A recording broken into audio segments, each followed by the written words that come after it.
على إبراهيم وعلى آل إبراهيم إنك حميد مجيد. اللهم بارك على محمد وعلى آل محمد كما باركت على إبراهيم وعلى آل إبراهيم إنك حميد مجيد. سلسلہ سیرت النبی کا چوتھا درس ہے، اور گزشتہ درس میں نبی کریم صلی اللہ علیہ وسلم کی پیدائش اور شیر خارگی کا ذکر ہوا تھا، جو آپ کے دودھ پینے کا. تو اپنی والدہ ماجدہ حضرت آمنہ بنت وہب کے علاوہ آپ نے مکہ مکرمہ میں ہی وہی جو سویبہ تھیں، جو ابو لہب کی باندی تھیں، ان کا دودھ پیا ہے. اور روایات سے پتہ چلتا ہے کہ ایک موقع پر کسی نے آپ صلی اللہ علیہ وسلم کو ایک نکاح کی پیشکش کی، تو آپ صلی اللہ حضرت ابو سلمہ کی بیٹی تھی، ان کا نام درہ تھا. یہ ابو سلمہ حضرت ام سلمہ کے شوہر ہیں، اور ام سلمہ بعد میں نبی کریم صلی اللہ علیہ وسلم کے نکاح میں آئیں. تو کسی نے حضور اکرم صلی اللہ علیہ وسلم سے پوچھا کہ یا رسول اللہ، ہم نے سنا ہے کہ آپ درہ سے نکاح فرما رہے ہیں. تو رسول اللہ صلی اللہ علیہ وسلم نے فرمایا کہ اول تو درہ میری ربیبہ ہے. ربیبہ کہتے ہیں کہ بیوی کے ساتھ اس کے پہلے شوہر سے جو اولاد آتی ہے اس کو ربیب، لڑکا ہو تو ربیب اور لڑکی ہو تو ربیبہ کہتے ہیں. تو چونکہ ام سلمہ کے ساتھ آئی تھیں، وہ ابو سلمہ کے انتقال کے بعد حضور کے نکاح میں جو ام سلمہ آئیں.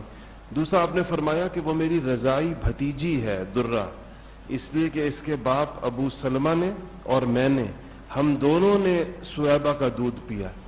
تو اس سے پتہ چلتا ہے کہ آپ سویبہ جو تھیں وہ آپ کی رضائی والدہ تھیں. آپ نے اپنے اس رشتے کو بیان فرمایا. تو اسی طرح ان سے پتہ چلا. اور حضرت حمزہ نے نبی کریم صلی اللہ علیہ وسلم کے ساتھ بھی دودھ پیا تھا، اس لیے وہ آپ کے چچا بھی تھے اور آپ کے رضائی بھائی بھی تھے. حضرت عباس نے ایک دفعہ آپ صلی اللہ علیہ وسلم سے یہ کہا کہ آپ حضرت حمزہ کی بیٹی سے نکاح فرما لیں، چچا زاد بہن ہو گئی. تو آپ نے فرمایا کہ وہ تو میری رضائی بھتیجی ہے، کیونکہ میں نے اور حمزہ نے رضاعت کا دودھ ایک ہی خاتون سے پیا. اچھا، یہ آپ صلی اللہ علیہ وسلم ان حضرت سویبہ کا بھی بڑا احترام کرتے تھے اور بڑا لحاظ رکھتے تھے. دوسری چیز جو میں نے عرض کی تھی کہ اس ہفتے آپ کی جو رضاعت ہے، اصل اور طویل رضاعت، عرب کے اس زمانے کے دستور اور رواج کے مطابق وہ قبیلہ بنو سعد میں جو طائف کے پاس ہے، اس میں حضرت حلیمہ سعدیہ رضی اللہ عنہا کی رضاعت ہے. اور اس کا قصہ حضرت حلیمہ نے خود بڑی تفصیل کے ساتھ بیان کیا. حضرت حلیمہ بعد میں مسلمان بھی ہوئیں، اور ان کی قبر ان چند قبروں میں سے ہے جو اس وقت جنت البقیع میں جو چند نشان باقی ہیں قبروں کے، اور ان میں سے کچھ کے نام جو معلوم ہیں، ان قبروں میں سے قبر حضرت حلیمہ سعدیہ رضی اللہ عنہا کی بھی ہے. تو یہ طائف کے پاس ان کا قبیلہ رہتا تھا، اور یہ کہتی ہیں کہ ہم عورتیں سال میں 2 دفعہ مکہ آتی تھی. اور ظاہر ہے کہ وہ عورتیں آتی تھیں جن کی اپنی گودوں میں بچے ہوتے تھے، کیونکہ بچے کو دودھ پلانا ہوتا تھا. دودھ، جس خاتون کا دودھ ہو تو وہی رضاعت کے لیے بچہ لے کے جا سکتی ہے. تو جس خاتون کا بچہ ہو اور دودھ پینے کی عمر میں ہو تو وہ آتی تھی، اور مکہ مکرمہ کے لوگ اپنے بچے ان کے حوالے کرتے تھے ایک معقول معاوضے کے اوپر. اور یہ ان کا ایک ذریعہ آمدن تھا ان خواتین کا. تو اپنے بچے کے ساتھ اس بچے کو بھی دودھ پلاتی تھی جس کو لے کر آتی تھی. اور جب دودھ چھڑانے کی عمر ہو جاتی تھی تو اس کے بعد بچہ واپس دے جاتی تھی. تو یہ بھی آئیں, کہنے لگیں کہ جس سال ہم آ رہے تھے مکہ مکرمہ, تو وہ سال ہم لوگوں کے لیے, طائف والوں کے لیے بڑا سخت سال تھا. کتابوں میں, سیرت کی کتابوں میں لکھا ہے کہ مکہ کے اندر بھی آپ صلی اللہ علیہ وسلم کی پیدائش سے پچھلا سال جو تھا وہ بڑی سخت غربت اور قحط سالی کا سال تھا, اور آپ کی تشریف آوری کی برکت سے اگلا سال بڑی فراخی اور ہریالی کا سال آیا. تو کہتی ہیں کہ ہمارے ہاں چونکہ گزر بسر زیادہ جانوروں پر تھی, اور جب خشک سالی ہوتی تو بارش جب نہ ہوتی تو میدان سوکھ جاتے, چراگاہیں نہ رہتی, جب چراگاہیں نہ رہتی تو جانور دبلے ہو جاتے. تو کہنے لگی میرے پاس ایک اونٹنی تھی, اور خوراک نہ ملنے کی وجہ سے, سبزہ نہ ملنے کی وجہ سے وہ انتہائی دبلی اور اس کے تھن بالکل خشک, اور میرے شوہر بہت کوشش بھی کرتے تو اس میں سے نہ ہونے کے برابر دودھ نکلتا. اور ایک میرے پاس سواری تھی, اور اس پہ وہ ہم کہیں آنا جانا ہوتا تھا, اس کا بھی یہ حال تھا کہ ہڈیاں نکلی ہوئی تھیں اور چلنا اس کے لیے دشوار تھا. لیکن یہی دو چیزیں, اور اپنے شوہر, حارث نام تھا ان کے شوہر کا, بن عبد العزہ, یہ بھی مسلمان ہوئے بعد میں, ان کو لے کر کہتی ہیں کہ میں اپنے اور اس بچے کو جس کو دودھ پلا رہی تھی, ہم لوگ مکہ مکرمہ کی طرف چلے, اور عورتیں بھی میرے ساتھ تھی. بعض روایات میں لکھا ہے کہ 10 عورتیں تھیں تقریباً. اچھا, یہ اپنا کوئی خیمہ ویمہ بھی ساتھ لے کر آتے تھے, کیونکہ انہوں نے مکہ سے باہر پھر اپنا ایک چھوٹا سا, جس طرح خانہ بدوشوں کی خیمہ بستی ہوتی ہے, وہ لگا لیا کرتے تھے. اور پھر یہ عورتیں مکہ میں پھیل جاتی تھیں, اور ہر گھر میں پتہ چل جاتا تھا آتے ہی کس کس گھر میں بچہ پیدا ہوا ہے, تو اس گھر سے جا کر بچے کو ماں باپ کے ساتھ اس کی بات کیا کرتی تھی. تو حضرت حلیمہ کہتی ہیں کہ یتیم بچوں کی طرف ان عورتوں کی توجہ اس طرح نہیں ہوتی تھی کہ ان کا کوئی صحیح معنوں میں معاوضہ دینے والا ہوتا نہیں تھا. تو عورتیں کوشش کرتی تھی کہ وہ بچے لیں جن کا باپ ہو, جب ہم بچہ واپس لے کر آئیں تو وہ ہمیں معقول معاوضہ دے. تو ان گھروں میں گئیں عورتیں, اور حضرت آمنہ کے پاس بھی عورتیں آئیں, خود حلیمہ بھی آئیں, اور یہ ساری عورتیں حضرت آمنہ کے گھر میں آتی, اور جب یہ پتہ چلتا کہ بچے کا باپ نہیں ہے تو خاموشی کے ساتھ نکل جاتی کسی اور گھر کی طرف. تو جتنی عورتیں ان کے ساتھ آئی تھیں ان سب کو بچے مل گئے, اور حضرت حلیمہ کو بچہ نہیں ملا. شاید دیکھنے والے, بچہ دینے والے ان خواتین کی, ان عورتوں کی جو ان کے بچوں کی رضائی مائیں بننے والی ہوتی تھیں, ان کی صحت بھی دیکھتے ہوں گے. کہتی تھی کہ میری صحت بہت کمزور تھی, اور خود مجھے دودھ کی اتنی شدید کمی تھی کہ میرا بچہ اپنا جو ہے وہ بھی دودھ کم ملنے کی وجہ سے ساری رات روتا تھا بھوک کی وجہ سے. تو کہنے لگی جب میں واپس آئی اپنے اس ٹھیے پر جو ہم نے لگایا تھا مکہ کے پاس, تو پتہ چلا کہ ساری عورتوں کو بچے مل گئے اور واپسی کی تیاری ہے. تو میں نے اپنے شوہر سے کہا, میں نے کہا کہ میں ایک بچہ یتیم چھوڑ آئی ہوں, اور یہ باقی عورتیں بھی اس کو چھوڑ آئی ہیں, تو خالی ہاتھ جاؤں اس سے بہتر ہے کہ میں وہ یتیم بچہ ہی لے لوں. ہو سکتا ہے کہ اللہ تعالی ہمیں اس سے کوئی برکت عطا فرمائے, اس سے یعنی کم بھی ہو برکت ہو. تو کہتے میرے شوہر نے کہا کہ لے لو, اور اللہ تعالیٰ اسی میں برکت دے گا. تو میں واپس آمنہ کے پاس آئی اور میں نے کہا کہ دے دو بچہ, میں اس کو لے جاتی ہوں. تو کہتی ہیں کہ جب میں ان کو لے کر اپنے آئی تو بس ان کا میری گود میں آنا تھا کہ ہمارے حالات بدلنا شروع ہو گئے. کہتے ہیں سب سے پہلے تو خود میرے پستانوں میں اتنا دودھ اتر آیا کہ میرا اپنا بچہ وہ بھی سیر ہو کر پیتا اور یہ بچہ بھی سیر ہو کر پیتا. حالانکہ 1-2 دن پہلے تک میں اپنے بچے کا نہیں پورا کر پا رہی تھی, اب دونوں کا پورا ہوتا. کہنے لگی میرے شوہر دودھ کا برتن لے کر, ابھی ہم مکہ سے نکلے نہیں تھے, کہ میرے شوہر دودھ دوہنے کے لیے ایک برتن لے کر اس اونٹنی کے پاس گئے جو چند قطروں سے زیادہ دودھ نہیں دیتی تھی, اور واپس آئے تو ان کے پاس دودھ کا برتن لبالب بھرا ہوا دودھ سے, اور حیران ہو کر کہنے لگے کہ حلیمہ وہی اونٹنی ہے اور اس کے تھن دودھ سے ایسے بھرے ہوئے ہیں کہ دیکھو کتنا بڑا برتن اس سے دودھ کا نکلا. تو ان کے شوہر نے کہا کہ حلیمہ ایسا لگتا ہے کہ تم کوئی بڑی بابرکت جان لے کر آئی ہو اپنے ساتھ, کیونکہ یہ حالات اس بچے کی آمد کے ساتھ بدلنے لگے.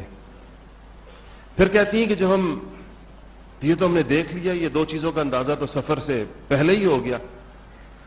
جب سفر شروع ہوا تو میری اونٹنی میری سواری کے اندر ایسی جان آ گئی کہ وہ سب سے آگے آگے دوڑی جا رہی ہے, سب سے آگے پوری قوت کے ساتھ چل رہی ہے. پہلے میری وجہ سے قافلہ رک رک کر چلتا تھا کہ لوگ آگے نکل جاتے تھے, میری سواری ساتھ نہیں دے پاتی تھی تو لوگ میرا انتظار کرتے تھے. اور رستے آتے ہوئے کہتی ہیں پورا رستہ مجھے عورتیں سناتی بھی آئیں کہ حلیمہ تیری وجہ سے سفر میں تاخیر ہو رہی ہے, تیری سواری چلتی نہیں ہے, سب کو دیر ہوتی ہے اس کی وجہ سے. اور کہتی ہیں کہ جاتے ہوئے میری سواری کو پکڑنا کسی کے بس میں نہیں رہا. تو کہتی ہیں کہ عورتیں بڑے تعجب سے مجھ سے کہنے لگیں کہ حلیمہ یہ وہی سواری ہے؟ تو کہتی میں نے کہا ہاں سواری وہی ہے, سوار وہ نہیں ہے, سوار بدل گیا اس کا. تو کہتی ہیں کہ میری سواری میں پوری جان اور قوت. اور جب یہ چلی اور مکہ مکرم اپنے طائف پہنچی تو کہتی ہیں کہ میں نے اپنے گھر کی برکتوں کا پھر بڑا تفصیلی ذکر ہے کہ ایک ایک چیز میں اللہ جل شانہ نے نبی کریم صلی اللہ علیہ وسلم کی آمد کے ساتھ کیسی برکتیں عطا فرمائیں. کہنے لگی جب یہ بچہ 2 سوا 2 ڈھائی سال کا ہو گیا تو واپسی کی عمر, بچے کو واپس پہنچانا تھا اور میرا دل نہیں چاہتا تھا کہ میں یہ بچہ میرے گھر سے جائے. تو میں چلی تو گئی کیونکہ ساری عورتیں بچے واپس کرنے جا رہی تھیں جو میرے ساتھ لے کر آئی تھیں. تو کہتی کہ میں نے جا کر بی بی آمنہ سے کہا کہ دیکھیں بچہ کتنا اچھا پل گیا ہے, کتنی اچھی اس کی صحت ہو گئی ہے, اور اگر آپ اجازت دیں تو میں اس کو 1-2 سال اور رکھوں اپنے پاس, مزید اس کی صحت اچھی, جن مقصد کے لیے آپ نے دیا تھا وہ مزید اچھے طریقے کے ساتھ حاصل ہوگا. تو کہتی ہیں کہ عجیب بات ہے کہ مجھے توقع نہیں تھی لیکن انہوں نے مجھے کہا کہ ٹھیک ہے تم اس کو لے جاؤ دوبارہ. تو کہتی ہیں کہ میں اس کو دوبارہ لے کر آ گئی. باقی عورتیں تو وہ گئی تھیں جو بچے پہنچانے آئی تھیں, اور اگر کسی کے پاس اور وہ عورتیں تھیں جو نئے بچے لینے کے لیے آئی تھیں. میں وہی اپنا پرانا بچہ لے کر دوبارہ واپس آئی. تو کہتی ہیں کہ آ تو گئی لیکن اس کے بعد ایک ایسا واقعہ پیش آیا جس سے حضرت حلیمہ ڈر گئی, اور وہ واقعہ تھا شق صدر کا. کہ کہتی ہیں یہ بچہ تھوڑا بڑا ہو گیا, چلنے پھرنے لگا, تو مجھ سے کہنے لگا کہ میں ان بچوں کے ساتھ, حضرت حلیمہ کے بچوں کے ساتھ جو بکریاں چرانے کے لیے جاتے ہیں, میں بھی ان کے ساتھ جاؤں گا. تو کہتی میں نے اجازت دے دی, جایا کرتے تھے ان کے ساتھ. یہ عمر کتنی تھی اس میں اختلاف ہے, بعض بیشتر مفسرین کا خیال ہے کہ یہ عمر 4 سال کے لگ بھگ کی تھی. تو کہنے لگی کہ ایک دن یہ اسی طرح نکلے ہوئے تھے اور اچانک میرا بیٹا جو ان کی اس عمر کا تھا وہ گھر کے اندر داخل ہوا, یا آس پاس کی عمر کا تھا, اور اس نے کہا کہ مجھے آواز دی کہ اماں محمد تو کسی نے قتل کر دیا. کہتی میں اور میرے شوہر انتہائی ہیبت کے اندر بھاگتے ہوئے باہر گئے تو ہم نے دیکھا کہ آپ ٹھیک ٹھاک تھے لیکن آپ کے چہرے کے اوپر خوف کے آثار تھے. تو ہم نے پوچھا کہ کیا ہوا, تو اس ہمارے بیٹے نے آ کر یہ بتایا کہ 2 سفید کپڑوں والے بندے آئے اچانک کہیں سے, اور یہ ہمارے ساتھ تھے, انہوں نے ہم سے ان کو لے لیا اور لے جا کر لٹا دیا اور ہمارے سامنے ان کا سینہ چاک کر دیا. یہ اتنا منظر بچے نے دیکھا اور اتنا منظر دیکھ کر وہ گھر کی طرف بھاگا.